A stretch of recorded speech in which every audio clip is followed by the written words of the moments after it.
तब से थोड़ी ही देर में भारतीय जनता पार्टी उम्मीदवारों की पहली लिस्ट जारी करने वाली है। लेकिन एबीपी न्यूज के पास पहले से मौजूद है बीजेपी उम्मीदवारों की लिस्ट। लगातार सबसे पहले सिर्फ एबीपी न्यूज पर हम आपको दिखा रहे हैं उन संभावित उम्मीदवारों के नाम जो आज भारतीय जनता पार्टी औपचारिक तौर पर जिनकी घोषणा कर देगी। शामली से तेजेंद्र निर्वाल का नाम सामने आ रहा है, जिन्हें बीजेपी की तरफ से उम्मीदवार के तौर पर उतारा जाएगा।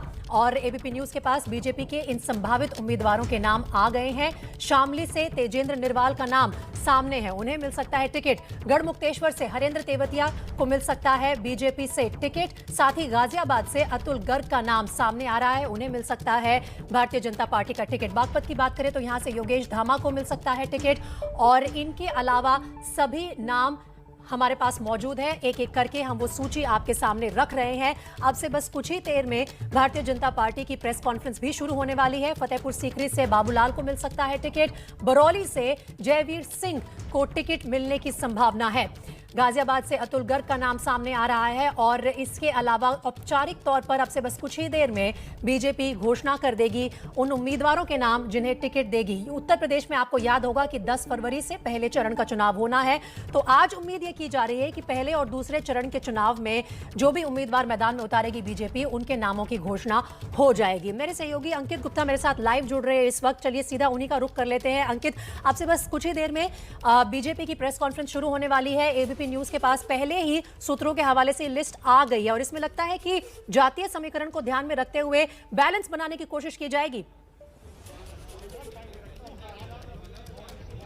बिल्कुल प्रीति, और अब से कुछ मिनटों में जिसका आपने भी जिक्र किया वो प्रेस कॉन्फ्रेंस शुरू होगी। पहले आप यहाँ की तस्वीरें भी देख लीजिए जहाँ पर प्रेस कॉन्फ्रेंस हॉल में मैं मौजूद हूँ। यहाँ पर 3 कुर्सियाँ लगाई गई हैं। एक कुर्सी धर्मेंद्र प्रधान के लिए, दूसरी कुर्सी अरुण सिंह जो कि महासचिव है, और तीसरी जो बीजेपी के मीडिया सेल के लोग हैं उनके लिए। तो फिलहाल इसी मंच से ऐलान किया जाएगा। और जिस बात का आप जिक्र कर रहे हैं, निश्चित तौर पर जो सूत्रों से जानकारी मिली है, सीसी की बैठक में जब चर्चा हुई है तो इसका भी जिक्र किया गया है कि कैसे जो सामाजिक समीकरण को भी ध्यान में रखा जाए।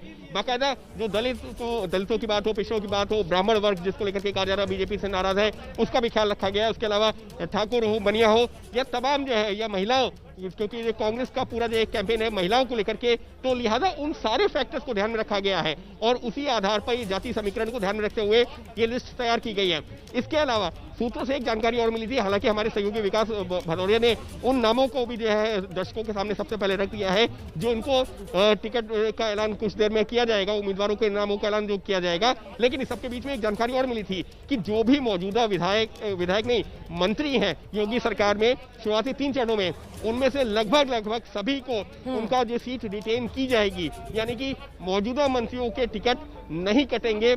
ये भी सूत्र जो जानकारी दे रहे थे। और इस सब के बीच में एक जानकारी और निकल के सामने आई थी कि ये जो चर्चा हुई है 13 तारीख को 3 चरणों के उम्मीदवारों के नामों पर हुई है, तो ऐसे में आज जो नामों का ऐलान होगा वो शुरुआती जो 3 चरण हैं उनसे जुड़े हुए उम्मीदवारों के नामों का ऐलान होगा और आने वाले दिनों में इससे जुड़ी हुई और लिस्ट सामने आएंगी। अंकित, इसी से जुड़ा था मेरा अगला सवाल, क्योंकि आज सुबह जब बीएसपी सुप्रीमो मायावती ने प्रेस कॉन्फ्रेंस की तो उन्होंने पहले चरण में जो 58 सीटें चुनाव जिन पर होने वाले हैं उसमें से 53 सीटों पर अपने उम्मीदवार उतारे हैं, उन्हीं के नामों की सूची जारी की थी। लेकिन आप ये कह रहे हैं कि बीजेपी हो सकता है आज पहले 3 चरण में जो सीटें चुनाव देखेंगी उनके सबके नाम सामने आ जाएंगे। कितने उम्मीदवारों के नाम सामने आने की उम्मीद है आज?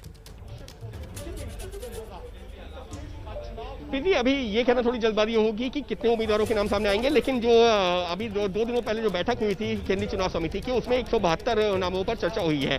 और वो नाम थे जो कि शुरुआती 3 चरणों में अलग अलग चरणों में चुनाव मैदान में जिनको लेकर के ये बात हो रही है कि 3 चरणों में जो चुनाव मैदान में उतरने चाहिए, तो उन पर चर्चा हो गई है। लेकिन कुछ नाम ऐसे थे जिनको लेकर के असमंजस बना हुआ था, जिनको लेकर के चर्चा और होनी थी। तो फिलहाल आज जो लिस्ट है, हम ये नहीं कहेंगे कि 172 नामों की सामने आएगी, उसमें से कुछ नामों के सामने आएगी और कुछ नामों को लेकर के जो अभी चर्चा होनी है वो आगे बढ़ाई जाएगी। लेकिन प्रीति, अगर मैं बात करूं इस वक्त के लिए, जो मेरे जहन में नहीं, शायद आपके जहन में और सभी दर्शकों के जहन में भी सबसे बड़ा सवाल ये है कि क्या योगी आदित्यनाथ के नाम का ऐलान होगा उम्मीदवार के तौर पर? क्योंकि एबीपी न्यूज को जो सूत्रों से जानकारी मिली थी, एबीपी न्यूज ने अपने दर्शकों तक भी पहुंचाई थी कि अयोध्या से चुनाव लड़ सकते हैं योगी आदित्यनाथ। तो ऐसे में क्या परसेप्शन की लड़ाई में योगी आदित्यनाथ के नाम का जो है ऐलान करेगी बीजेपी इस पहली लिस्ट में?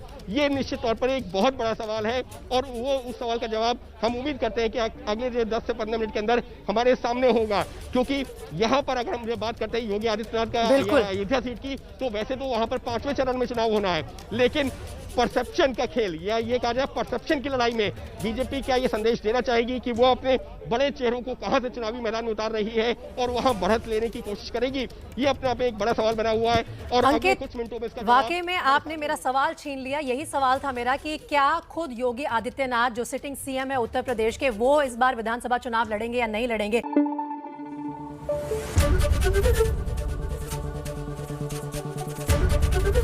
एबीपी न्यूज आपको रखे आगे।